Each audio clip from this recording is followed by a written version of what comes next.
지난해 여름 치솟는 배달앱 중개 수수료가 사회적 문제가 되자 정부가 배달 플랫폼과 입점업체들을 모아 상생협의체를 발족시켰습니다. 오늘 이 자리는 외식업 사장님들의 어려운 상황에 조금이나마 도움이 되어드리기 위해서 배달 플랫폼 업계가 힘을 모아서 오늘 앞서 여러분들께서 말씀해 주신 이야기를 들으니까 참 어렵고 힘든 시기라는 게 좀 피부로 느껴집니다. 4개월 동안 10번 넘는 회의를 하는 진통 끝에 중개 수수료를 내리고 매출액에 따라 차등 적용해 영세한 자영업자들의 부담을 덜겠다는 이른바 상생 방안이 도출됐습니다.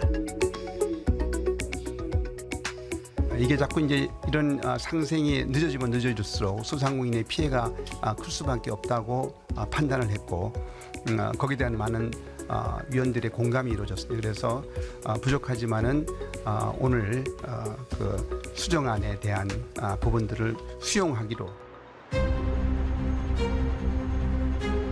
상생안은 과연 상생을 가져왔을까요? 이 상생안을 먼저 시행한 배달의 민족 본사 앞에서 무기한 천막 농성이 시작됐습니다.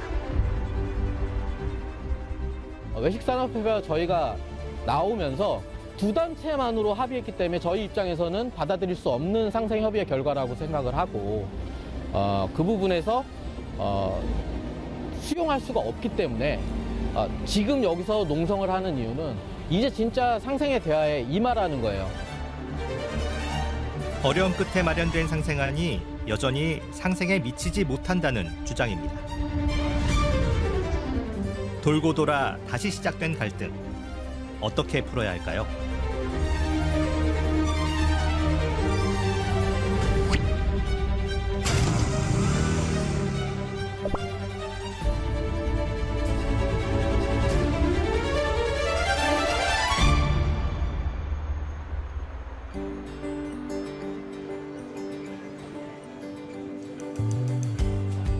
서울의 한 대학가에 위치한 아담한 규모의 일본식 선술집.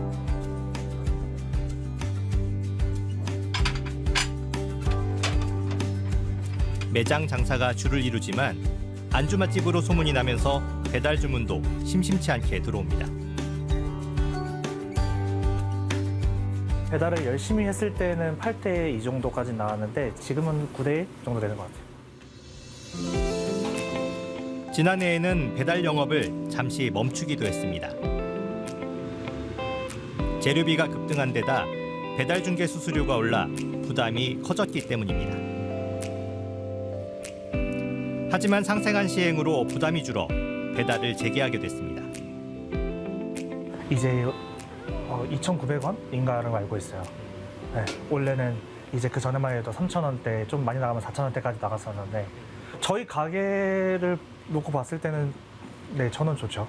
네, 아무래도 수수료가 거의 1,000원 차이면 생각보다 큰 차이여서 건당.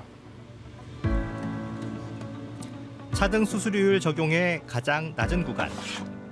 그러니까 배달 매출 하위 20%에 해당돼 최저 수수료율을 적용받을 수 있었던 덕분입니다. 배달 매출 비중이 작고 매장 비중이 크다 보니 수수료 부담을 덜 수 있었습니다.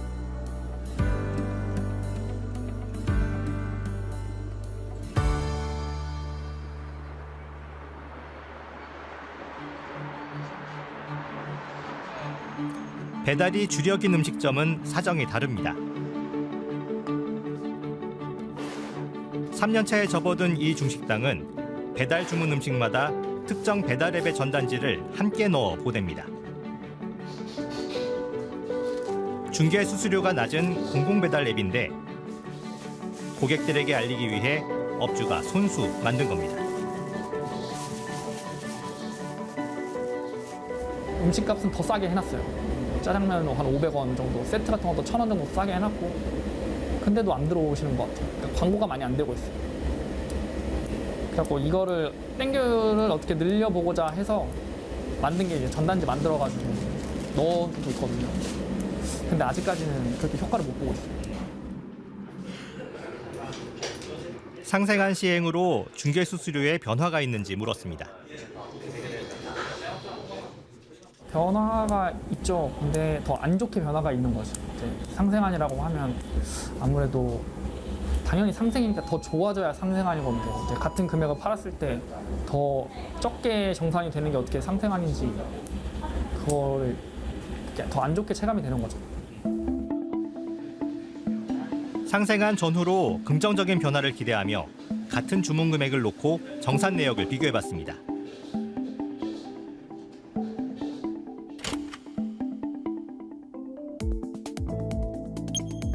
중개 수수료는 7.8%, 9.8%를 낼 때보다 450원이 줄었습니다. 하지만 업주 부담 배달비가 1,900원에서 2,400원으로 올라 500원이 많아졌습니다. 결제정산 수수료와 부가세 차이를 제외하면 결과적으로 손에 쥐는 금액은 이전과 거의 차이가 없거나 오히려 적을 때도 있습니다. 맨날 이제 TV 보고 뉴스 보고 할 때 맨날 상생 뭐 한다 할 때도 당연히 기대 있었죠. 상생을 하게 되면 뭐 조금이라도 수수료가 줄어서 좋아지지 않을까 했는데 오히려 이제 안 좋아지게 되고. 상생협의체의 상생안은 자영업자들의 매출에 따라 중개 수수료를 차등 적용하기로 한 것이 골자입니다.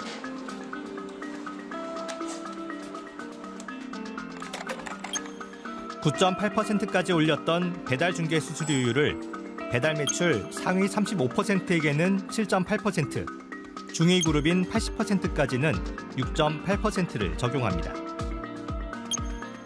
하위 20%에는 공공배달앱 수준인 2%까지 낮춰주기로 했습니다. 대신 최고 2,900원이었던 업주부담 배달비를 많게는 3,400원까지 올렸습니다. 배달 매출이 적을수록 혜택을 받기 때문에 오히려 배달 전문점에 불리할 수 있습니다. 또 주문 금액이 많을수록 수수료율 인하 효과를 볼 수 있어 저가 주문이 많은 영세 자영업자에게 불리하다는 지적도 제기되고 있습니다. 저희 같은 경우는 객단가가 그렇게 높진 않아가지고 이게 아무래도 1인분, 2인분 주문이 많다 보니까 오히려 배달비의 부담이 더 올라가 버린 거지.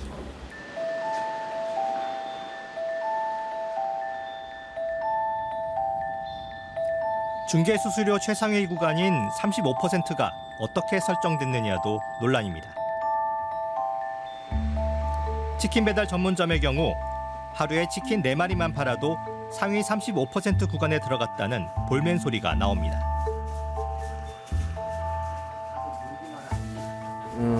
솔직히 뭐 어느 정도 짐작이 안 됐어요. 왜냐면은 이 35% 이 구간에 어떤 매출이 들어갈 거라는 거는 없었으니까요. 확인해봐라. 그래서 눌러봤더니 이제 제가 35%더라고요. 그래서 이제 저희 점주님들한테 이제 수소문해서 조사를 해봤죠. 그랬더니 하루에 9만 원 매출인 매장이 35%에 들어가는 거죠. 점주는 어떤 기준으로 35% 매출 매장이 됐는지 문의했지만 답변을 듣지 못했습니다. 자기네 정책을 기준이다. 이거는 뭐 공개할 수 없다. 뭐 이렇게만 모르세요 하니까. 배달의 민족은 지난달 말부터 상생안을 먼저 시작했고 쿠팡이츠는 다음 달부터 적용합니다. 그러니까 이제 쿠팡도 이제 바뀔 건데 쿠팡은 또 어떻게 바뀔 거냐. 이것도 되게 좀 걱정스럽죠. 배달의 민족은 상위 35%의 업주들을 제외하면 다수의 자영업자들의 부담은 줄었다고 해명합니다. 매출 하위 50%에 해당하는 영세업주분들의 수수료 및 배달비 부담이 평균 30%에서 50% 이상 줄어든 것으로 나타났습니다. 배달의 민족은 영세업주의 매출을 높일 수 있는 방안을 지원해 나갈 예정입니다.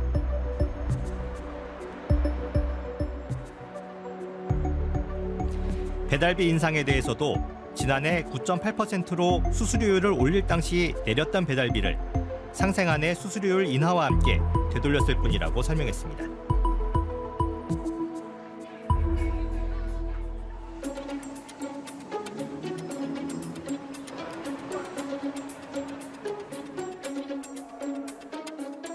자영업자들의 배달비 부담이 커진 만큼 배달기사들에게 돌아가는 배달료는 올라갔을까? 적으로는 그게 맞는데 근데 이제 배달료를 올린 그 상생협의체의 결론을 낸 이후에 지금 올해 설 연휴 직전에 배민에서는 배달료를 삭감하겠다, 라이더들의 배달료를 삭감하겠다고 공지를 했고 실제로 지금 시행을 이제 하고 있는 상태고요. 배달의 민족은 최근 배달기사들에게 배달료 약관 변경을 고지했습니다. 건당 2,280원인 구간 배달료를 인상하는 대신 3,000원의 바로 배달료를 종료하면서 건당 배달료를 2,500원으로 단일화한 겁니다. 기존 구간 배달료와 비교하면 220원이 오르지만 3,000원이었던 바로 배달료보다는 500원이 낮아져 전체적으로는 배달 수익이 줄게 됐다는 게 배달기사들의 주장입니다.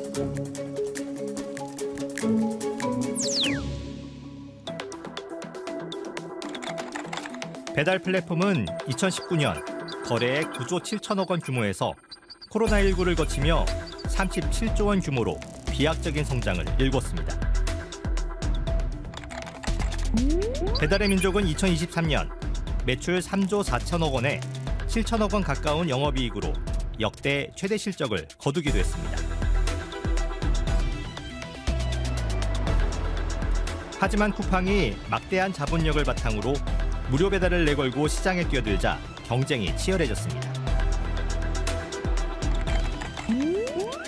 쿠팡이츠는 지난 1월 월간 활성 이용자 수가 1,000만 명을 넘어서며 점유율을 빠르게 끌어올리고 있습니다. 1위 사업자인 배달의 민족이 느끼는 위기감도 커졌습니다. 후발주자의 빠른 추격을 의식해 쿠팡이츠의 수수료와 서비스 정책을 따라가는 방식으로 경쟁하다 보니 정작 파트너인 자영업자들과의 거리가 멀어졌습니다. 플랫폼 기업들이 선의의 경쟁을 하는 거 좋죠. 경쟁을 통해서 자영업자들도 좋아지고 그다음에 특히 소비자들도 혜택이 돌아간다면 그 경쟁은 마다할 것은 없지만 과도한 경쟁이 오히려 시장을 왜곡시키고 잘못된 혼란된 시그널을 준다면 시장이 오히려 역동성이 줄어드는 효과가 발생이 되거든요. 배민원 주문. 배달의 민족은 다음 달 중순부터 포장 주문에도 6.8%의 중개 수수료를 부과할 예정입니다. 시스템 관리 비용 등이 들어간다는 이유에서입니다. 자영업자들은 중개 수수료가 없어 그동안 할인을 해줄 수 있었던 포장 주문에 대해서도 이젠 값을 올릴 수밖에 없다고 맞서고 있습니다.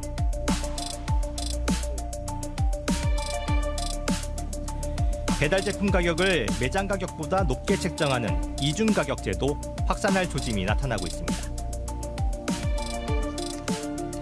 이미 지난해 많은 햄버거 업체들이 이중 가격제를 도입했고 올해 들어서도 브랜드 두 곳이 동참하겠다고 나섰습니다. 상생 안에도 배달 부담이 줄지 않자 점주들의 요구도 늘고 있습니다.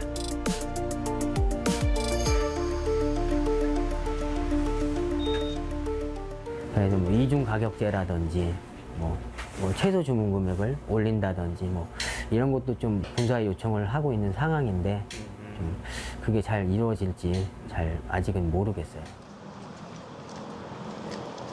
결국 소비자 부담으로 이어질 수밖에 없습니다.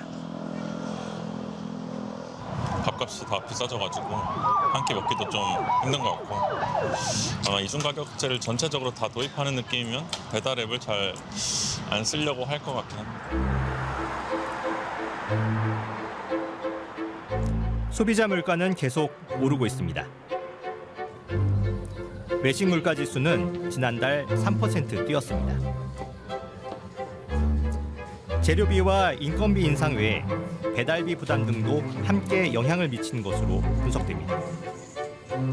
비용을 뭐 어떻든지 보전을 해야 되기 때문에 이제 상품의 가격을 올린다든가 아니면 재료를 좀 저렴한 걸 쓴다든가 그다음에 재료의 양을 줄인다든가 뭐 이러한 조치를 할 수밖에 없다. 그러니까 실질적으로는 그에 따른 비용은 소비자가 다 지불하고 이용을 하는 것이다. 저는 그렇게 생각합니다. 상생협의체 같은 자율 규제가 효과를 보지 못한다면 플랫폼법을 통해 규제해야 한다는 목소리도 나옵니다. 시장 독점적 사업자의 수수료율 인상과 같은 일방적 조치를 제어해야 한다는 얘기입니다. 이 시장 경제에서 이런 거래에서 파생되는 그런 이익이라든가 이런 수수료율은 시장에서 결정될 문제지 법으로 해결될 문제는 일단 아니다라고 보는 거고요. 그럼에도 불구하고 온라인 플랫폼법을 이렇게 제도화 좀 일정 부분 규제를 하는 것은 좀 과도하게 그런 자영업자들의 그런 그 이익률을 침해한다거나 시장 질서를 교란시키는 행위, 자, 이런 부분들은 좀 이렇게 제도적으로 막아야 된다. 자, 이런 취지죠.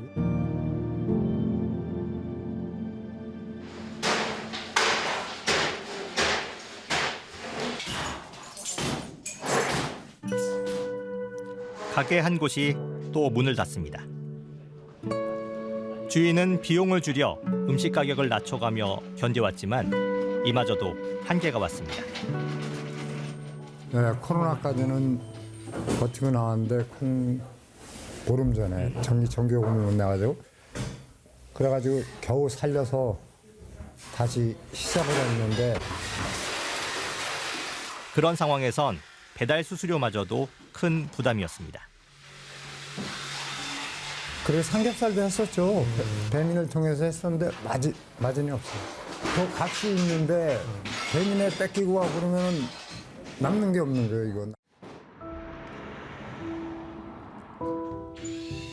2023년 한 해 폐업한 자영업자 수는 전년보다 14% 가까이 늘어 100만 명에 육박했습니다. 이 가운데 음식업이 16%입니다. 음식업 폐업자 수는 2021년부터 증가 추세에 있습니다. 지금 비교하면 한 2배 정도 많아요. 네, 그때도 진짜 엄청 바빴는데 지금이 훨씬 더 바빠요. 지금 뭐 많게는 하루에 뭐 5개 그 이상의 현장이 하루에 매일매일 들어가니까 얼마나 많겠어요, 이게. 근데 대한민국에 뭐 철거 하시는 사장님들이 저 혼자만 있는 것도 아니고. 늘어나는 폐업이 물론 배달 부담 때문만은 아닙니다. 재료비와 임대료 인상, 소비 위축과 같은 여러 악조건들도 자영업자들을 힘들게 한 배경입니다. 하지만 자영업자들이 줄게 되면 배달 생태계도 균형을 잃고 그 피해는 플랫폼에도 돌아갈 겁니다. 지금 왜 수수료율이 이렇게 문제가 되느냐. 한계에 봉착해 있기 때문에 수수료 1%락도 힘들거든요, 자영업자들이. 그래서 이런 문제들이 발생이 되는 거고, 배민이나 이런 그 쿠팡이츠 같은 배달앱도 그런 자영업자들의 현실적인 문제를 이해하는 것부터 시작을 해야 되지 않을까, 이렇게 생각을 합니다. 자영업자들도 배달 플랫폼이 자신들을 파트너로 인정해줬던 초기의 모습으로 돌아오는 것이 상생의 시작이라고 말합니다. 일방적인 정책보다는 좀 소통하는 정책을 했으면 좋겠어요. 뭐 대화도 하고 서로 뭐 살생이 아닌 상생할 수 있는 이런 자리가 좀 만들어지길 바라는 거죠.